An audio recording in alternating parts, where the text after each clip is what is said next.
आप सब जब पाठ करते हैं, भले ही गुरु माँ चुप होते हों, लेकिन उसका एक एक शब्द का अर्थ समझने की कोशिश होती है, और एक नई जागृति और एक अभ्यास है, ये ध्यान है।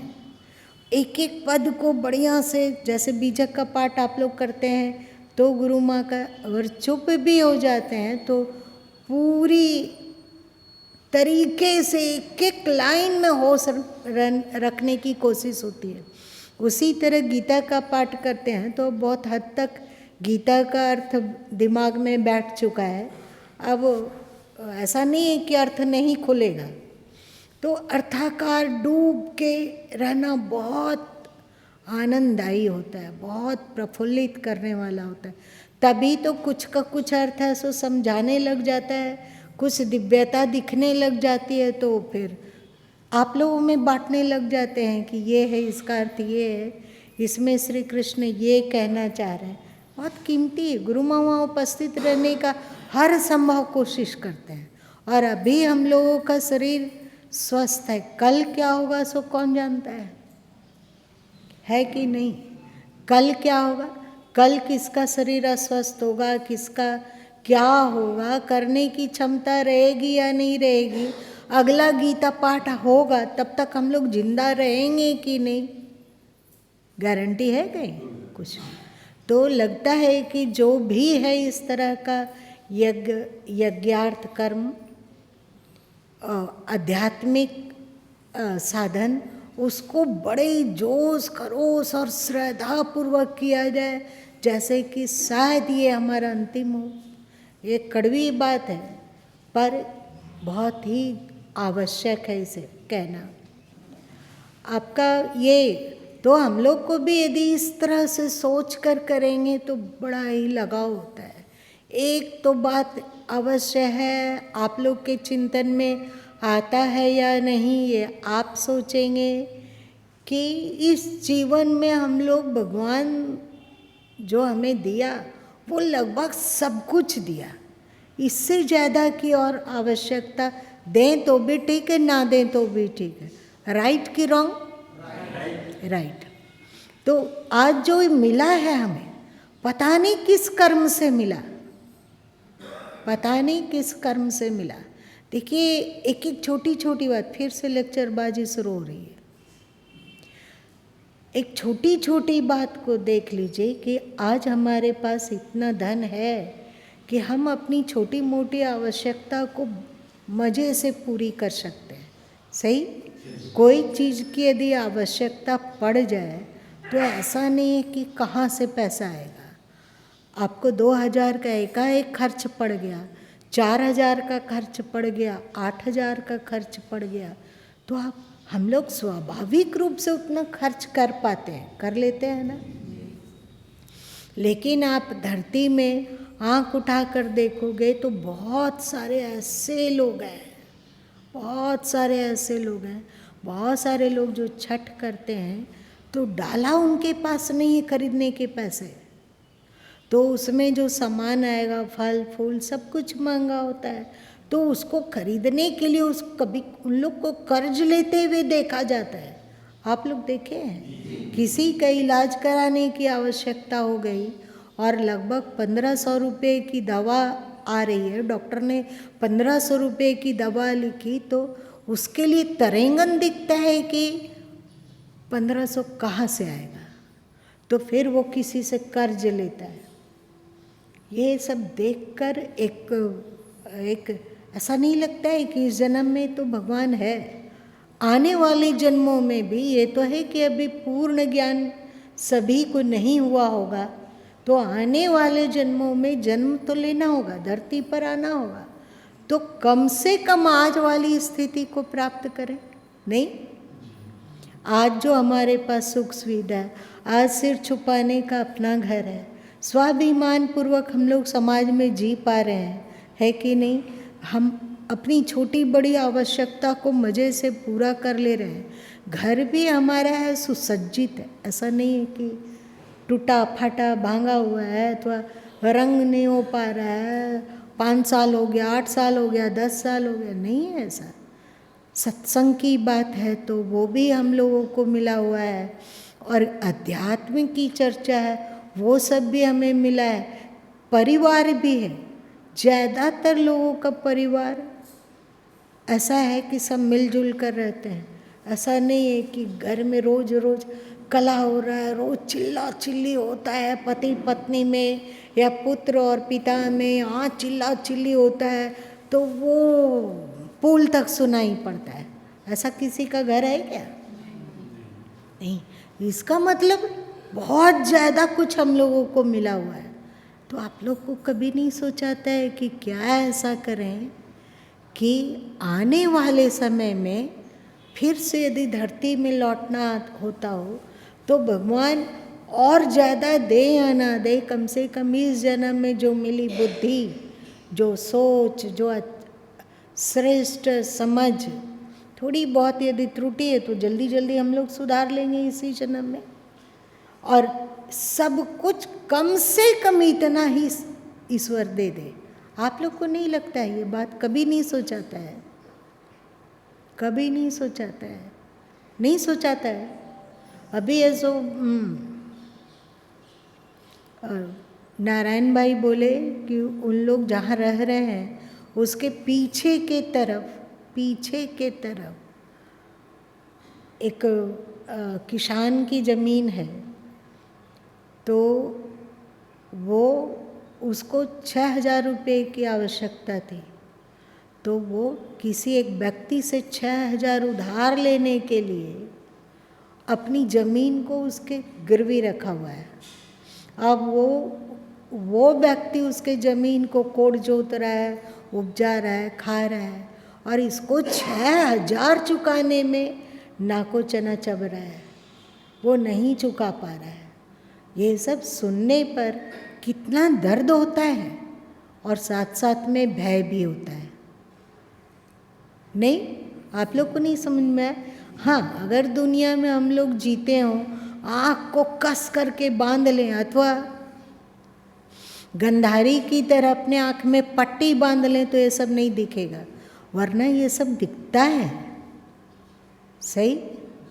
कोई व्यक्ति है जिसके जीवन में सब कुछ है और कोई है उसके जीवन में कुछ नहीं, तो लगता है कि नहीं, इस प्राप्त जीवन का भरपूर सदुपयोग होना चाहिए, चाहे वो अध्यात्म संबंधी हो, चाहे विचार संबंधी हो, चाहे धन संबंधी हो, चाहे और जो भी संस्कार श्रेष्ठ बनाना चाहते हैं जल्दी जल्दी बनाए। क्या पता, ना जाने श्वास का हवन हो ना हो। तो सबको गीता जयंती हो, चाहे कोई पाठ हो, चाहे हवन हो, चाहे समय मिलता हो तो कोई सेवा हो या कोई भी श्रेष्ठ कार्य हो, उसमें आलस्य को छोड़कर जरूर सम्मिलित होना चाहिए। नहीं, इस बात को एकदम बढ़िया से याद रखिए। इस बात को अनिवार्य रूप से याद रखनी चाहिए। और जितने सीनियर सिटीजन बैठे हुए हैं, इसमें से बहुतायत लोग को कभी जीवन में इस तरह तबीयत खराब हुई होगी कि उनको लगता होगा कि पता नहीं अच्छे होंगे या नहीं। किसी ने, भाइयों ने, आप लोगों ने अनुभव किया है कभी? बहन लोग अनुभव की है कभी? ओ, आपका ऑपरेशन? तो इन सबको याद रखना चाहिए, ये विस्मृत कभी नहीं करना चाहिए।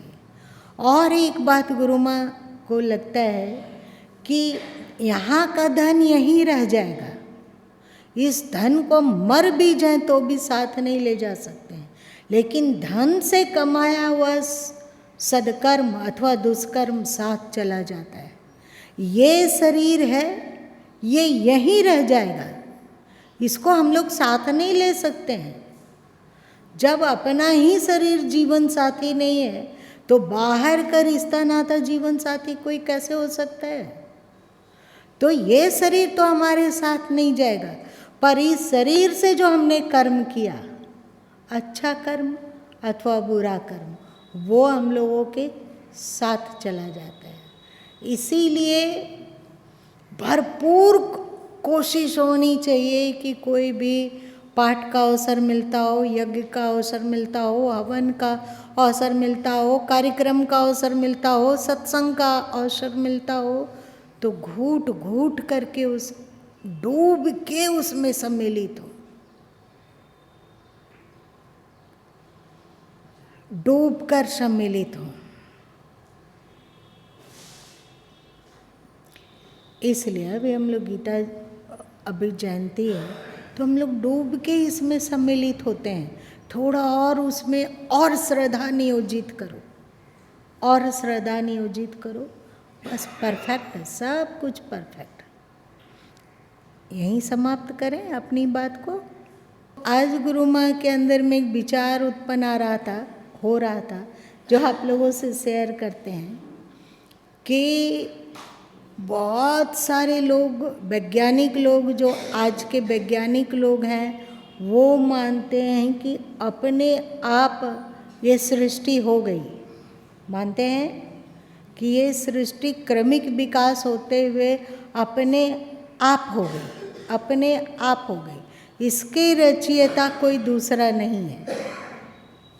तो इस पर गुरु माँ का विचार आ रहा था सुबह सुबह कि यदि अपने आप सृष्टि हो जाती है, अपने आप सृष्टि हो गई, तो क्या एक जगह आकाश, वायु, अग्नि, जल और पृथ्वी पांचों तत्व को रख दिया जाए तो अपने आप नर और मादा कैसे बन जाएगा? यदि पूर्व नियोजन ना हो तो जो भी उससे पंचभूत से बना तो वो जो भी बनता है एक जैसा बनता है, इसमें नर और मादा कैसे बना? क्या पांचों भूत विचार करके, पांचों प्रकृति विचार करके उस नर और मादा की रचना किए कि ये नर होगा और ये मादा होगा? पहली बात। और सृष्टि आगे चलेगी इस नर और मादा के सम्मिलित होने से। ये भी पहले से ही पांचों तत्व इसका सोच लिए कि ऐसा होगा, फिर सृष्टि आगे बढ़ेगी। ऐसा हो सकता है? पंचभूत कर सकते हैं। अच्छा चलो, पंचभूत के द्वारा ये सब नियोजन करके हो गया, लेकिन एक मन भी है हम लोग के भीतर, तो उसमें संकल्प विकल्प उठेगा, मन सोच सकेगा। ये भी क्या पांचों भूत कर सकते हैं कि उसमें संकल्प विकल्प होने लग जाए, सोचाने लग जाए? और जो हम लोग, और क्या, इन पांचों भूतों में इतनी क्षमता आ गई कि बुद्धि में स्मृति रह जाए।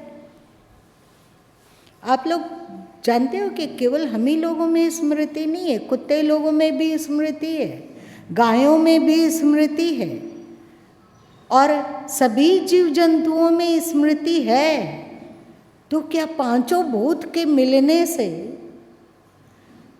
एक बुद्धि नामक चिड़िया का आविष्कार हो सकता है? बुद्धि कैसे बन गई? बुद्धि नामक कोई चीज होना चाहिए हम लोगों के जीवन में। ये भी जड़ पांचों तत्व इसको ओके कर लिए, तो बुद्धि भी नहीं बनी। और उसमें रहने वाली स्मृति, ये पंचभूतों की औकात है इतनी कि इसमें वो स्मृति को भी संजो दे। बहुत देर तक इस पर चिंतन चलते रहा कि वैज्ञानिक लोग कब निष्पक्ष होके सोचेंगे कि ये सब जो भी कर्तृत्व है, जो भी विलास है, सृष्टि का प्रवाह है, इन सब के पीछे कोई सुनियोजित शक्ति संपन्न पावर है। ऐसा आप लोग को नहीं लगता है? लगता है ना? एक कोई सब तरह। और एक मजे की बात है,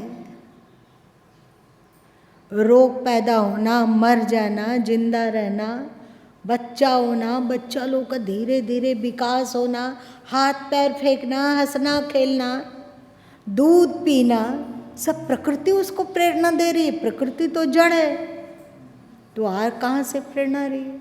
गाय का बच्चा जन्म लेते हुए तुरंत ही चूसने के लिए तैयार रहता है। माँ से दूर है तो जो पालक हैं, ग्वाल बाल जो भी उसका पालन कर रहे हैं, कभी उसका कपड़ा चूसने लगता है बच्चा और कभी हाथ पैर चूसने लग जाता है। आप लोगों ने देखा है? तो क्या वो भी प्रकृति उसको धक्का दे के सिखा रही है? लेकिन प्रकृति तो जड़ है। फिर क्या हो रहा है?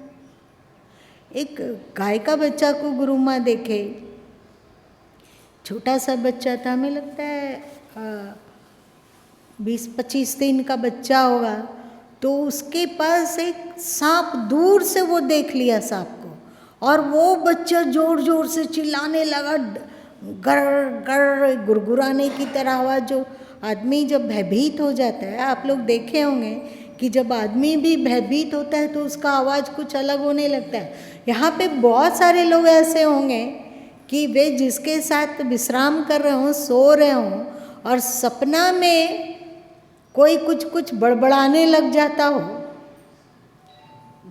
बड़बड़ाते हुए देखे हो एक दूसरे को, बड़बड़ाने लगता है, तो क्या वो प्रकृति उसको उचक उचक के बड़बड़वा रही है?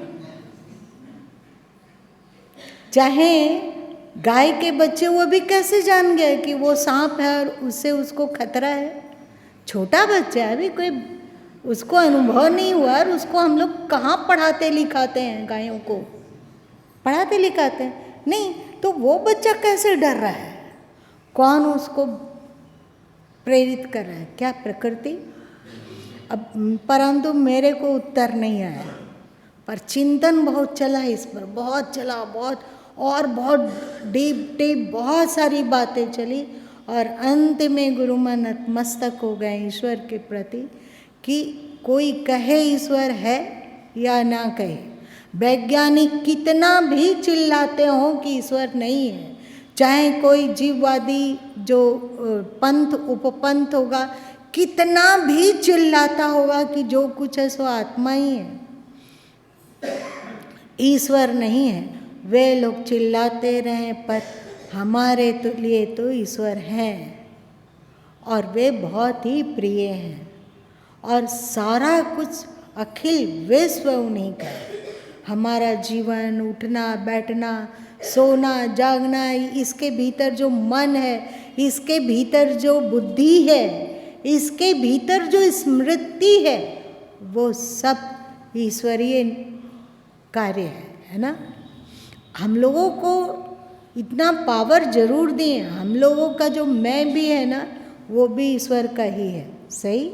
और मजे की बात है कि वे ऐसी रीत बना दिए, ऐसा नियत कर दिए कि उन्हीं का अंश आत्मा है ना, उन्हीं का अंश है, लेकिन अजीब का स्वतंत्रता। देख, प्रकृति में हमने सब कुछ को परोसा, अब तुम अपनी बुद्धि से सोचो कि तुम क्या ग्रहण करते हो और क्या त्याग करते हो। यदि त्यज वस्तु का तुम ग्रहण किए, त्यज वस्तु का ग्रहण कर लिया, जैसे झूठ, अशांति, टेंशन, जो भी हो, देहाध्यास, मोह, क्रोध, लोभ, लालच, काम, अहंकार, जो भी सब कुछ परोसा हुआ, भर थाली। आप लोग आजकल की बाराती में होता है क्या, उसको कहते हो, अपने जा के अपना पसंद का चुन, चलो बॉफे सिस्टम, तो वही ईश्वर पहले से ही परोस के रखा हुआ है। अब आप जानो कि आप केवल मिर्ची का अचार खाओगे कि मसालेदार केवल मिर्ची से ही पेट भरना है, कि मिठाई खाना है, कि समोसा खाना है, कि चाट पकौड़ा खाना है, कि इंडियन फूड खाना है या विदेशी फूड खाना है, वो आप जानो। आप जैसा खाना खाओगे, यदि केवल मिर्ची, मसालेदार मिर्ची ही खा के घर में आएंगे तो फिर क्या होगा? क्या होगा? लेकिन वहाँ पे आपको नहीं परोसा, उसने जिसने आयोजन किया था पार्टी का, उसने आपको नहीं कहा कि इसे खाओ, आपने खाया, आपने मसालेदार मिर्ची को लालचवश ढेर सारा खाया तो आप जलिए। आपने फंगस वाला कोई चीज़ खा लिया तो आप इन्फेक्टेड हुए, अब आप मरिए, जैसे होना करिए, भोगिए। आप जैसे पार्टी देने वाले का कोई दोष नहीं होता, सही वैसे ही ईश्वर ने पार्टी दिया हुआ है। देखो चारों ओर सब कुछ को बिछा दिया और कहा जो मर्जी सो ले लो। लेकिन यदि गड़बड़ चुनाव किया तो फिर ईश्वर आपको रिजेक्ट माल समझेगा कि अभी इसका बुद्धि का विकास नहीं हुआ है, फेंको इसको, दूर करो, हटाओ इसे। और यदि आप सही सही चयन कर सके, जो ईश्वर ने बाजार फैलाया हुआ है उसमें आप सही चयन कर पाते हैं, तो फिर ईश्वर आपको गले से लगा लेने के लिए तैयार बैठा है। आपको सुख, शांति, प्रसन्नता, आनंद सब कुछ देने को तैयार बैठा हुआ है। तो गुरु माँ बहुत ही भाव विभोर हो रहे थे, बहुत ही भाव विभोर की धन्य प्रभु आपकी लीला चारों ओर इस तरह फैली हुई है कि यदि उसको देख देख कर भाव विभोर हुआ जाता रहा तो दिन भर आंखें पनीली बनी रहेगी। क्यों पनीली बनी रहेगी? दुख से। दुख से क्या? प्रेम से, समर्पण से, धन्य धन्य कहते हुए आँखों में पानी बना रहेगा कि प्रभु तुम अद्भुत हो, तुम्हारी लीला अद्भुत है।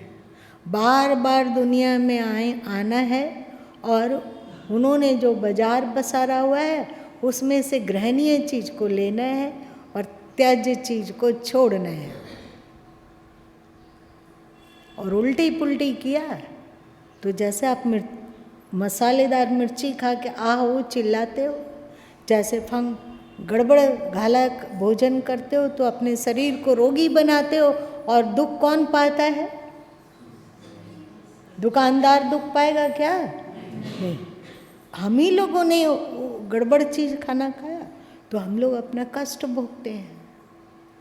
तो ये चिंतन बहुत देर तक चला और बहुत ही मस्ती का अनुभव हुआ।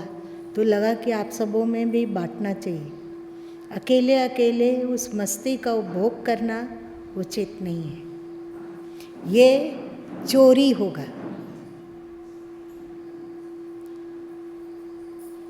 आप लोगों को चित्त भाव विभोर हुआ? आज हम लोग का समय समाप्त हो गया। में बैठकर जो कुछ करेंगे, चाहे वो संध्या के समय हो या सुबह के समय हो, जो भी कुछ भी करेंगे वो उस कार्य से लाभ मात्र अभी मिलेगा, है कि नहीं? आने वाले जीवन में उसका लाभ नहीं मिलता है कि मिलता है? जो हम घर में रहेंगे तो क्या करेंगे? अपना इधर उधर की बात में समय बर्बाद हो जाएगा वो, और ये तो उससे हमारा संस्कार नहीं बन रहा है। और फिर एक त्याज्य संस्कार बन रहा है जो कि फिर हम लेके चले जाएंगे, तो फिर जब लौट के आएंगे तो उसी में हाय हाय करेंगे। और यदि हम लोग समय निकाल कर भौतिक जगत के जैसे सभी कार्य करते हैं, वैसे ही अपने आध्यात्मिक जगत के लिए भी कार्य करना चाहिए। भौतिक जगत हर हालत में छूटने वाला है। जब ये शरीर ही नहीं अपने साथ रहेगा तो भौतिक जगत का और कुछ क्या साथ रहेगा? क्या रहेगा साथ?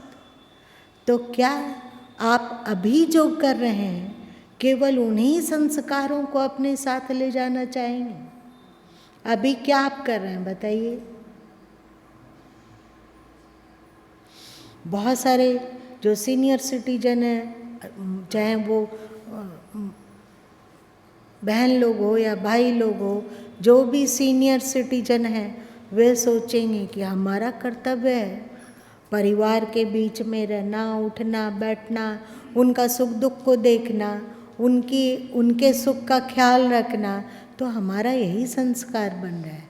पर ये कर्तव्य करने का जो संस्कार है, आप मेरी बात समझ रहे हो? कर्तव्य का आग्रह वाला जो संस्कार है फिर हमारे साथ जाएगा।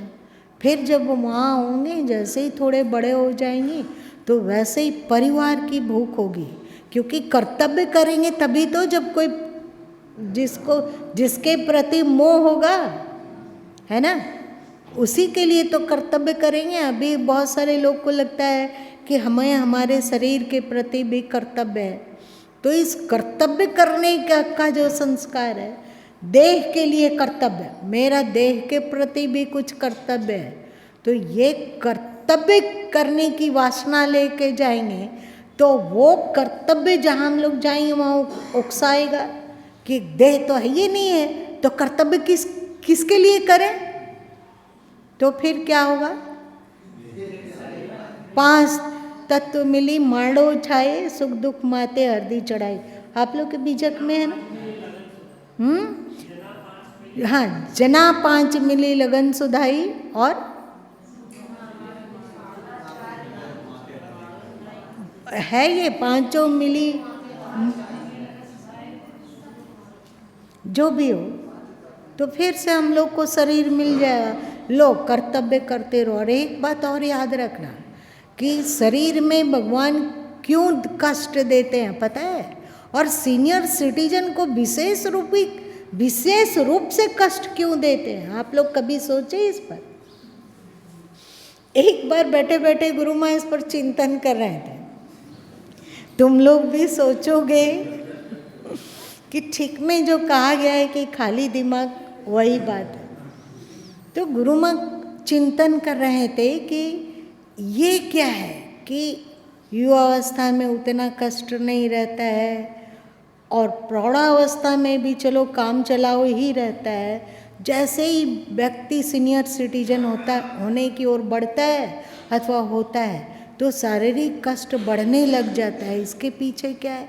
तो गुरु माँ का दिमाग उत्तर दिया कि इसके पीछे शायद ईश्वर सोचता होगा कि अब इसके पास कम समय है, तो शरीर से उसको इतना कष्ट दिया जाए, इतना रुलाया जाए उसको कि उसका ना शरीर के प्रति जो आसक्ति है, कर्तव्य है शरीर के प्रति, कर्तव्य है शरीर के प्रति, वो जल्दी से टूट जाए। वो ईश्वर बड़ा ही दयालु है और हम लोग उनकी संततियाँ हैं, तो हम लोग के लिए वो कुछ बुरा थोड़ी सोचेगा।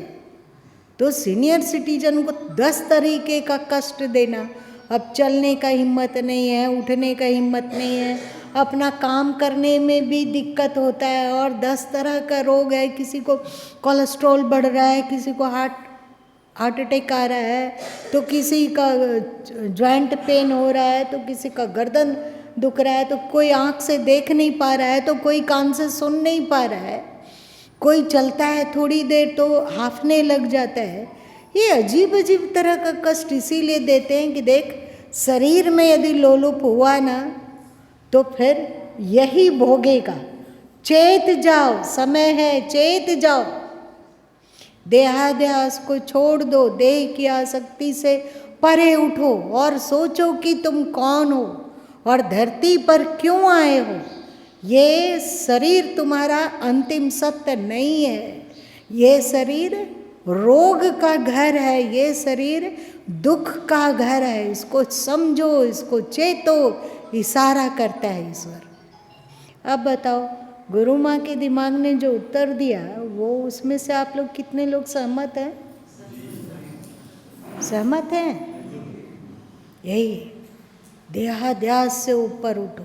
और जो ज़्यादा देहाध्यासी होता है ना, उसको युवावस्था से ही ईश्वर डंडा मारने लग जाते हैं कि देख, शरीर में कभी अभी ये हो गया, अभी ये हो गया, अभी ये हो गया। इसका मतलब है कि पहले विगत जन्मों में हम लोगों ने शरीर में बहुत आसक्तिपूर्वक जीवन जिया है, तो इस जन्म में ईश्वर कोशिश करता है कि शरीर में उपस्थित रहने पर केवल दुर्गति और दुख ही दुख है। इसलिए शरीर से परे ऊपर उठकर सोचने का कोशिश करो और इसके परे जो अस्तित्व है उसे परिचय प्राप्त करो। इसलिए युवा काल से ही वो कष्ट देना शुरू कर देता है। कभी कुछ हो गया, कभी कुछ हो गया, कभी कुछ हो गया, रंग बिरंगी बात समझ में आया। तो इसको समझो। केवल हम लोग देह लोलुप बने रहेंगे, देह के प्रति कर्तव्य है, तो इसके लिए फिर से हमें देह में आना होगा। तो इसीलिए तो भगवान दिखाते हैं कि देह में आने का क्या फल मिलता है। देखो, देख और भोग, और इससे वैराग्य ला, इससे उदासीन हो, इससे ऊपर उठो। सीनियर सिटीजन लोग को भी ये बात समझनी चाहिए, हर सीनियर सिटीजन को समझनी चाहिए कि भैया भगवान कष्ट दे रहे हैं, वो चाहते हैं कि हम देहात्यास से मुक्त हो जाएं और देह से परे जो अस्तित्व है उसमें स्थिति बनाने की कोशिश करें। क्योंकि आज ये देह दुख दे रहा है, कोई भी ऐसा सीनियर सिटीजन डंके की चोट से कह सकता है कि आज जितना शरीर में कष्ट है, मरने तक वो कष्ट बढ़ेगा नहीं, घटेगा? कौन है जो यहाँ पे दावा कर सकता है? अरे सीनियर सिटीजन लोग, आप लोग बोलिए।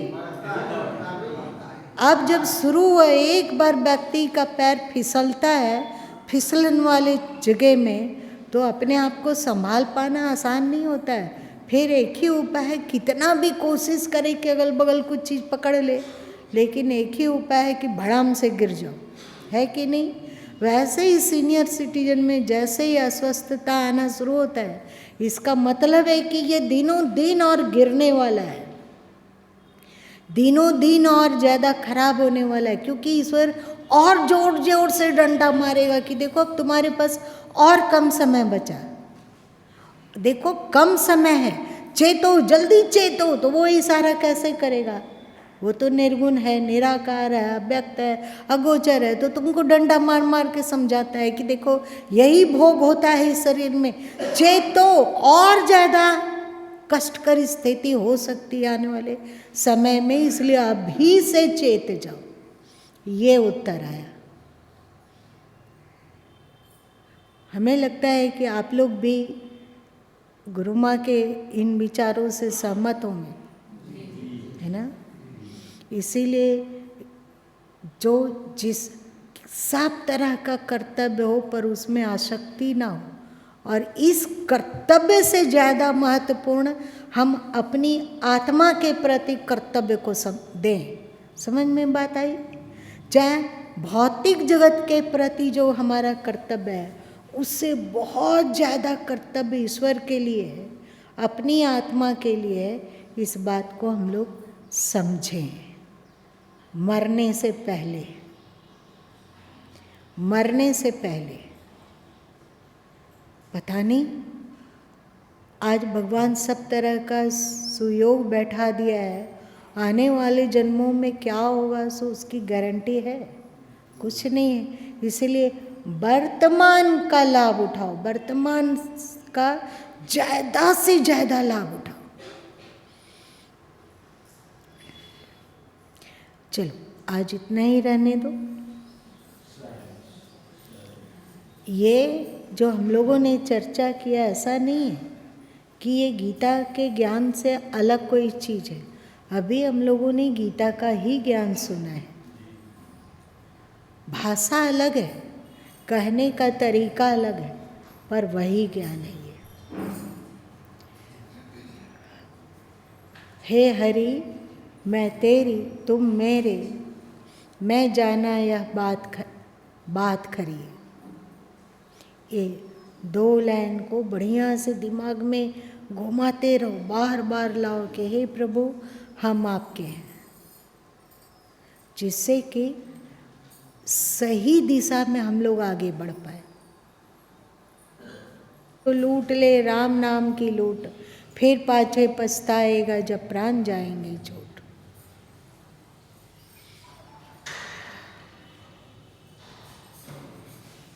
आज ये अवसर है, कल भी अवसर होगा, जरूरी है। ये अवसर गुरु और शिष्य दोनों के संयोग से होता है।